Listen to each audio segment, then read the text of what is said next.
గారికి స్వాగతం సుస్వాగతం. ఇక్కడికి మన నగర ఎమ్మెల్యే అర్బన్ ధన్పాల్ సూర్యనారాయణ గారు రావాల్సి ఉంటే కాకపోతే వాళ్ళ రిలేషన్ అప్పుడు చనిపోవడం వల్ల అనుకోకుండా పోవాల్సి వచ్చింది కాబట్టి అన్నింటిగా భావించవద్దు. ఈ యొక్క మీడియా సమావేశాన్ని మన మీసేవ శ్రీనివాస్ గారికి, కిరణ్ గారికి, మా పేరు నావల్ లక్ష్మణ్, కార్తిక్ గారికి స్వాగతం సుస్వాగతం. ఈ యొక్క ప్రశ్న ప్రభుత్వానికి ప్రత్యేక సలహాదారుని అని చెప్పుకుంటూ ఏదో చుట్టం చూపులో నెలకొకసారి మన అర్బన్ నియోజకవర్గానికి విచ్చేస్తా ఉన్నారు. మాజీ మంత్రివర్యులు, రాజకీయంగా నాకు ఎంతో అనుభవం ఉందని చెప్పుకునే షబీర్ అలీ గారికి మేము ఈరోజు హెచ్చరిస్తా ఉన్నాం. మీకు అర్బన్ నియోజకవర్గానికి ఉన్న బంధం ఏంటి? ఈరోజు అర్బన్ నియోజకవర్గంలో కేవలం ఒక వర్గానికి సంబంధించిన ఓట్ల కోసం ఈరోజు కాంగ్రెస్ పార్టీ మిమ్మల్ని ఇక్కడ పోటీ చేయించింది. అంటే నైతికంగా కాంగ్రెస్ పార్టీ ఇక్కడ అర్బన్ నియోజకవర్గంలో మాకు నాయకత్వం లేదని ఒప్పుకుంటూ కామారెడ్డి నుంచి ఒక గెస్ట్ రోలో ఒక వర్గం ఓట్ల కోసం ఈరోజు ఇక్కడ పోటీ చేయించడం జరిగింది. గడిచిన ఎలక్షన్లో కూడా ప్రజలు షబీర్ అలీ గారికి ఎలా గుణపాఠం చెప్పాలో ఆ విధంగా గుణపాఠం చెప్పడం జరిగింది. ఈరోజు భారతీయ జనతా పార్టీ అభ్యర్థిని బలపరుస్తూ ధన్పాల్ సూర్యనారాయణ గుప్తా గారిని ఈరోజు ఇక్కడ గెలిపించడం జరిగింది. ఎలక్షన్లు జరిగినాక కూడా, జరిగిన తర్వాత కూడా మా పార్టీ అధికారంలో ఉంది అన్న హోదాతోటి ఈరోజు ఈ నియోజకవర్గంలో పర్యటిస్తూ నేనేదో ఇక్కడ అభివృద్ధి చేస్తా, ఏదో సాధిస్తున్నా అని గొప్పలు చెప్పుకుంటున్నారు షబీర్ అలీ గారు. ఈరోజు ప్రజలు గమనిస్తున్నారు. కేవలం ప్రభుత్వంలో ఉన్న మాకు కమిషన్లు కావాలి, మా ఇంకా ఉన్న అనుచరులకు వారికి కమిషన్లు కావాలి, ఆ కమిషన్ల కోసమే మేము ఇక్కడ నెలకొకసారి వచ్చి పర్యటిస్తున్నామని చెప్పేసి మీ పర్యటనను చూస్తే ఈరోజు ప్రజలందరూ కూడా ఈరోజు ఆలోచిస్తున్నారు.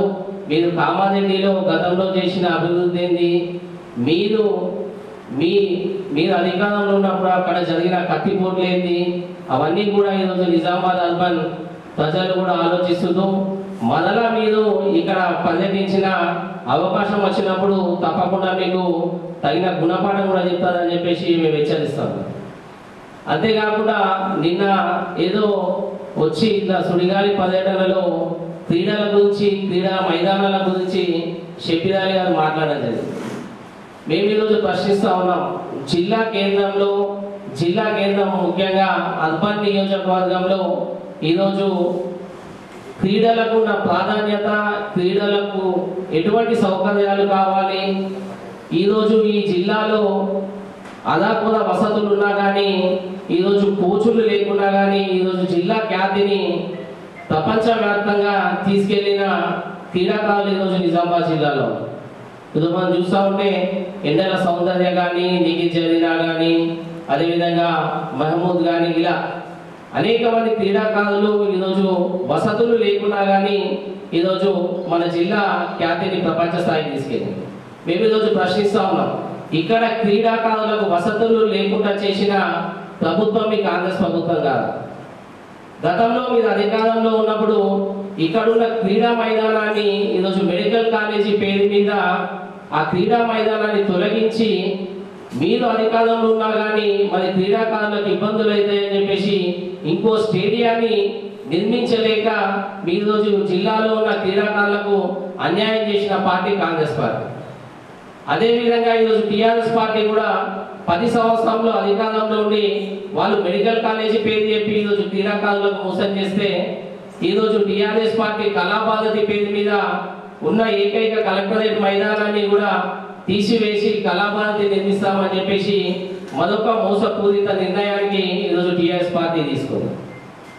కాంగ్రెస్ పార్టీ అధికారంలోకి వచ్చినాక కేవలం ఒక ద్వంద్వ వైఖరితోటి ఏది జరిగినా మేమే అభివృద్ధి చేస్తున్నాం అని చెప్పుకుంటూ ఎక్కడ మేము కబ్జాలు చేయాలి, ఏ ప్లేస్లు మేము కబ్జా చేయాలన్న ఆలోచనలో ఈరోజు షబీర్ అలీ గారు కానీ ఈరోజు కాంగ్రెస్ నాయకులు ఆలోచిస్తారు. మొన్న ఒక ప్రముఖ దినపత్రిక ఈ క్రీడా మైదానాల మీద చర్చ పెడితే అక్కడ ఉన్న కాంట్రాక్ట్ కోచులు అక్కడికి వచ్చిన ప్రజా సంఘాలు క్రీడాకారులే అక్కడ ఉన్న కాంగ్రెస్ నాయకులను ప్రశ్నించేది. గతంలో టీఆర్ఎస్ పార్టీ కబ్జా చేసి కట్టుకున్న కార్యాలయం పక్కన మీ కాంగ్రెస్ పార్టీ కూడా కట్టుకుంటున్నదట కదా అని చెప్పేసి ప్రజా సంఘాల నాయకులు ప్రశ్నిస్తారు. ఈరోజు మేము అనడం లేదు, ప్రజలు అంటున్నారు. కాంగ్రెస్ పార్టీ కూడా టీఆర్ఎస్ పార్టీ లాగా ఈరోజు టీఆర్ఎస్ పార్టీ పక్క ఉన్న ప్లేస్ కబ్జా చేసి కాంగ్రెస్ పార్టీ కట్టుకోవాలని చెప్పేసి ఆలోచిస్తున్నారు. ఇది ప్రజలందరూ ఆలోచిస్తున్నారు. ఈరోజు షబ్బీర్ అలీ గారు వచ్చేసి క్రీడల గురించి, క్రీడా మైదానాల గురించి మాట్లాడుతున్నారు. మేము ఒకటే చెప్తా ఉన్నాం, ఈరోజు కలెక్టరేట్ గ్రౌండ్లో క్రీడా మైదానాన్ని తొలగిస్తా అని చెప్పేసి ప్రభుత్వం నిర్ణయం తీసుకుంటే భారతీయ జనతా పార్టీ రాష్ట్ర కార్యవర్గ సభ్యునిగా అప్పటికి ఎమ్మెల్యేగా లేకున్నా ధన్పాల్ సూర్యన గుప్తా గారు భారతీయ జనతా పార్టీ కార్యకర్తలను, నాయకుల్ని సమాయత్తం చేసి పెద్ద ఎత్తున ధర్నాలు, ఉద్యమాలు చేయడం జరిగింది. ఎట్టి పరిస్థితుల్లో మేము ఒప్పుకోము, తప్పకుండా ఈ కలెక్టరేట్ గ్రౌండ్ అనేది క్రీడాకారుల గురించి ఇక్కడ ఉండాల్సిందే. ఎందుకంటే నిజామాబాద్ జిల్లా కేంద్రానికి మధ్యలో ఉన్నది, అందరి క్రీడాకారులకు ఇక్కడ అందరి కూడా అనువైన ప్రదేశం కాబట్టి తప్పకుండా ఇక్కడనే ఉండాలని చెప్పేసి ఆ రోజు మా ధన్పాల్ సుందర గుప్తా గారు దానిపైన పెద్ద ఎత్తున ఉద్యమాలు చేయడం.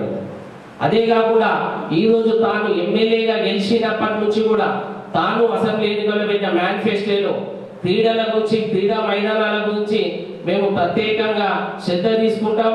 ఈ నిజామాబాద్ జిల్లాలో మినీ స్టేడియం కానీ, క్రీడా మైదానం కానీ, అదే విధంగా కోచులను కూడా నియమించేదాకా మేము తప్పకుండా ప్రభుత్వాలపై ఒత్తిడి కూడా తీసుకొస్తామని చెప్పేసి ధన్పాల్ సుందరయ్య గారు ఈరోజు చెప్పడం జరిగింది. దాని కార్యాచరణలోనే భాగంగా తాను ఎమ్మెల్యేగా గెలిచినప్పటి నుంచి అప్పుడు టీఆర్ఎస్ ప్రభుత్వం కళాబాద్కి కేటాయించిన స్థలాన్ని, ఆ మ్యాప్ను మొత్తం కూడా పరిశీలించి జిల్లా కలెక్టర్ గారి దగ్గర దాదాపు గంట నుంచి గంటన్నర కూర్చొని కలెక్టర్ గారికి రాతపూర్వకంగా లెటర్ ఇవ్వడం జరిగింది. ఎట్టి పరిస్థితుల్లో కలెక్టరేట్ గ్రౌండ్ కానీ, దాని పక్కన ఉన్న పాత కలెక్టరేట్ భవనం కూడా, ఇవన్నీ కూడా క్రీడలకే కేటాయించాలి. దీంట్లో మినీ స్టేడియం, అదేవిధంగా ఇండోర్ స్టేడియం, అదేవిధంగా అథ్లెటిక్ కోర్టులు కూడా ఏర్పాటు చేయాలని చెప్పేసి ధన్పాల్ సుందరయ్య గారు కలెక్టర్ గారిని కోరడం జరిగింది. ఆ కళాపాదతి మ్యాప్ ఏదైతే ఉందో ఆ కళాపాదతి కోసం ముందు పాత కలెక్టరేట్ భవనాన్ని పార్కింగ్ గా ఏదైతే ఆ మ్యాప్ లో ఇచ్చిందో దాన్ని ఇమీడియట్ రద్దు చేయాలని చెప్పేసి కూడా కలెక్టర్ గారికి పూర్తి నివేదిక ఇస్తూ దాని కార్యాచరణలో భాగంగా తాను అసెంబ్లీ నడుస్తున్నప్పుడు కూడా అసెంబ్లీలో ప్రత్యేక సమయం తీసుకొని లెటర్ పెట్టి అసెంబ్లీలో ఈ క్రీడల గురించి మాట్లాడడానికి అవకాశం ఇవ్వాలని చెప్పేసి లెటర్ పెట్టి అసెంబ్లీలో కూడా చర్చించడం జరిగింది.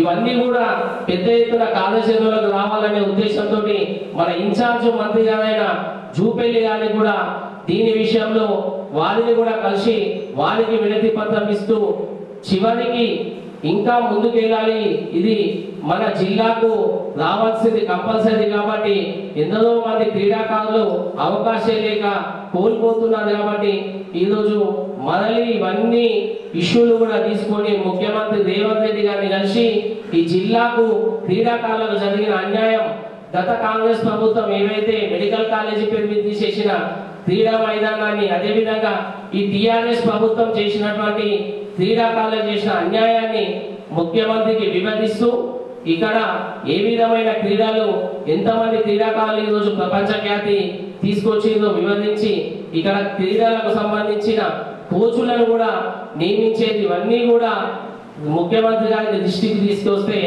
రాష్ట్ర ప్రభుత్వం స్పందించి ఈ క్రీడలపైన ప్రత్యేక దృష్టిని పెట్టి ఈరోజు నిజామాబాద్ జిల్లాలో క్రీడా మైదానం ఏర్పాటు చేయాలి, మినీ స్టేడియం ఏర్పాటు, ముందున్న ప్లేస్ కూడా ఎటువంటి కబ్జాలు కాకుండా అక్కడ కూడా క్రీడలకు సంబంధించిన స్టేడియాలు నిర్మించాలని ఒక ఆలోచనతో ముందుకెళ్తే ఈరోజు మన మాజీ మంత్రివర్యులు షబ్బీర్ అలీ గారు మన అర్బన్ నియోజకవర్గ అతిథిగా వచ్చి ఇళ్ళ గురించి, ఇక్కడ ఉన్న క్రీడా మైదానాల గురించి నేనే ముఖ్యమంత్రికి వివరణ ఇచ్చిన అని చెప్పేసి గొప్పలు చెప్పుకోవడం నిజంగా సిగ్గుచేటైన విషయం. కేవలం మీరు కమిషన్ల కోసం ఈరోజు మీ వెనుక ఉన్న క్యాడర్ని కాపాడుకోవడం కోసం మీరు ఇక్కడ పర్యటిస్తున్నారు. మీ కమిషన్లు మీరు ఎట్లాగో రాష్ట్ర ప్రభుత్వంలో మీరు ప్రత్యేక ప్రభుత్వ సలహాదారుగా ఉన్నది కాబట్టి కాంట్రాక్టర్ల పైన ఒత్తిడి తెచ్చేగా మీ కమిషన్లు వసూలు చేసుకుంటుంది అని చెప్పేసి ప్రజలు ఆలోచిస్తున్నారు, మేము కూడా గమనిస్తున్నాం.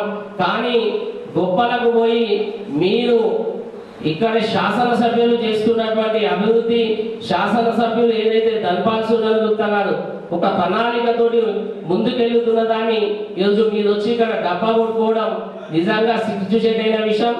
మీకు తెలంగాణ రాష్ట్రం పైన ముఖ్యంగా నిజామాబాద్ అర్బన్ నియోజకవర్గ ప్రజలపైన ఏదైనా చిత్తశుద్ధి ఉంటే మీరు ప్రభుత్వ సలహాదారులుగా ఏవైనా ప్రత్యేకమైన నిధులు తీసుకొచ్చారని మేము ప్రశ్నిస్తాము. అంతేకాకుండా ఈరోజు మీరు చెప్పుకునే గొప్పలు ఏవైతే ఉన్నాయో ఇవి మీకు ప్రభుత్వం కేటాయించింది ఏంటి? మీరు ఎస్సీ ఎస్టీ బీసీ మైనార్టీకి సంబంధించిన ప్రభుత్వ సలహాదారు. మీకు ప్రభుత్వ నమ్మకంతో పదవిస్తే ఈరోజు 10 ఏళ్లలో టీఆర్ఎస్ ప్రభుత్వం ఎస్సీ ఎస్టీ బీసీ మైనార్టీలకు ఏ విధంగా కూడా న్యాయం చేయలేదు. మీకు నిజంగా చిత్తశుద్ధి ఉంటే ఈరోజు నిరుద్యోగత పెరుగుతుంది, కార్పొరేషన్ నుంచి వచ్చే సబ్సిడీ రుణాలు వస్తలేవు.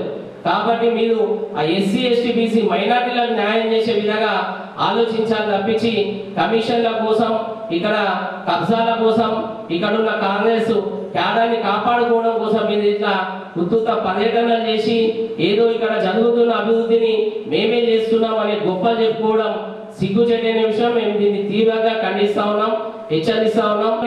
ఈరోజు ముఖ్యమంత్రి దృష్టి దాకా ఈరోజు జిల్లాలో ఉన్న క్రీడాకారుల సమస్యల పైన, ఇక్కడ ఉన్న కోచుల సమస్యల పైన తీసుకెళ్లి ఈరోజు ఆ సమస్యల పరిష్కారానికి వారి నాయకత్వం ముఖ్యమంత్రి ఈ రాష్ట్ర ప్రభుత్వం పైన పెద్ద ఎత్తున ఒత్తిడి తీసుకొచ్చి క్రీడాకారులకు న్యాయం జరిగే విధంగా ఇక్కడ ఉన్న కలెక్టరేట్ గ్రౌండ్ కానీ దాని ముందు ప్రదేశాలు ఇవి కూడా కబ్జాలు కాకుండా క్రీడా మైదానాలు ఇండియన్ స్టేడియాలు ఏర్పాటు చేసే దిశగా ధన్పాల్సిన నాయకత్వంలో తప్పకుండా జరుగుతాయని చెప్పేసి కూడా మేము తెలియజేస్తూ మరొకసారి షబ్బీర్ అలీ గారికి ఇటువంటి చౌకబాదు రాజకీయాలు, కమిషన్ల కోసం చేసే రాజకీయాలు మానుకోవాలని కూడా మీరు కామారెడ్డిలో చెల్లని రూపాయి ఇక్కడ చెల్లదని చెప్పేసి ప్రజలు నిర్ధారణ చేసిండు.